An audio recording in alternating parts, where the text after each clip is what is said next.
안녕하세요. 노동법 시험 준비하시는 분들 많으시죠?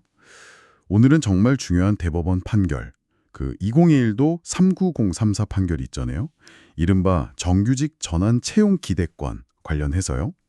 시험에 꼭 나올 만한 핵심 내용만 저희가 쏙쏙 뽑아서 확실하게 정리해 드릴게요. 네, 안녕하세요. 이 판결이 특히 그 기존에 용역업체에서 일하시던 분들을 정규직으로 전환하려고 모 회사가 자회사를 만들 때 그럴 때 생길 수 있는 좀 복잡한 법적 문제들을 다루고 있습니다.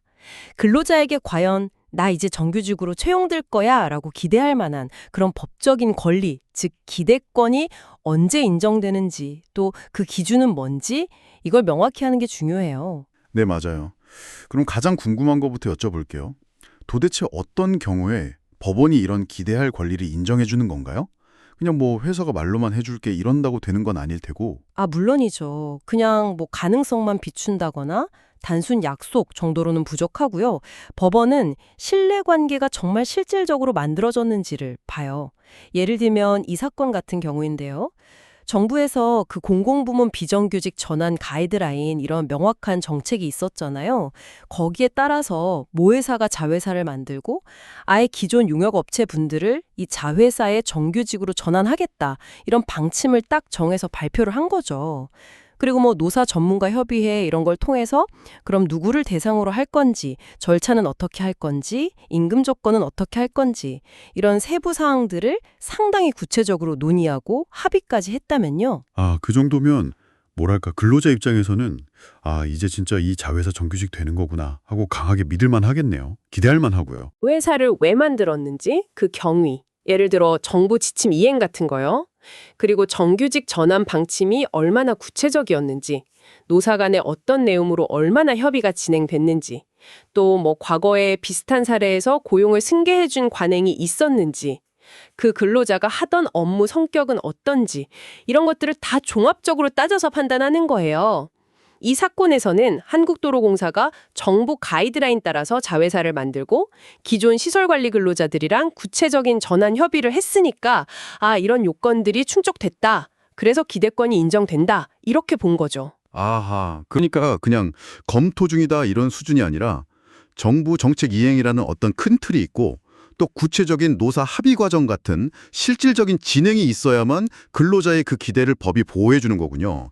굉장히 구체적이네요. 그럼 알겠습니다. 일단 그 기대권이 인정됐다고 쳐요. 그럼 회사는 이제 무조건 채용해야 하나요? 거부할 수는 없는 건가요? 근데 이 판결에서는 회사가 단속적 근로라는 특정 조건에 동의하라고 했고 근로자가 그걸 거부하니까 채용을 안 했거든요. 얼핏 보면 근로자가 조건을 거부한 거니까 회사 입장에서도 아니 당신이 거부했잖아. 이러면서 채용 거절에 이유가 있다고 할 수도 있을 것 같은데요. 그거 아주 예리한 지적이세요. 바로 그 부분이 이 판결의 또 다른 핵심 포인트인데요. 일단 기대권이 법적으로 인정이 되면요. 그 다음 단계는 그럼 회사가 채용을 거절한데 합리적인 이유가 있었냐? 이걸 따져보는 거예요. 합리적인 이유 없이 채용을 거절하면 그건 부당해고랑 마찬가지로 무효거든요. 근데 말씀하신 것처럼 회사가 단속적 근로 조건 동의를 내세웠단 말이죠. 하지만 법원은 이게 합리적인 이유가 될 수 없다고 봤습니다. 왜 그렇게 본 거죠?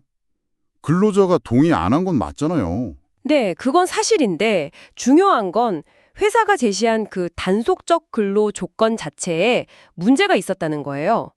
첫째는 회사가 이 단속적 근로 형태에 대해서 고용노동부의 정식 승인도 받기 전에 근로자한테 먼저 동의부터 하라고 요구했다는 점, 절차적으로 좀 문제가 있었죠.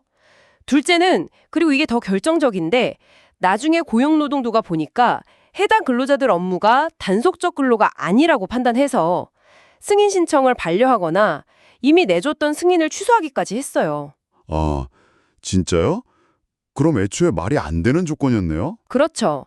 그러니까 법적으로 좀 부적절하거나 근거가 부족한 그런 근로 조건을 들이밀면서 근로자가 이걸 거부했다는 그 이유만으로는 정당한 채용 거절 사유, 즉 합리적인 이유가 될 수는 없다. 이게 법원의 판단인 겁니다. 와, 이거 정말 중요한 포인트네요.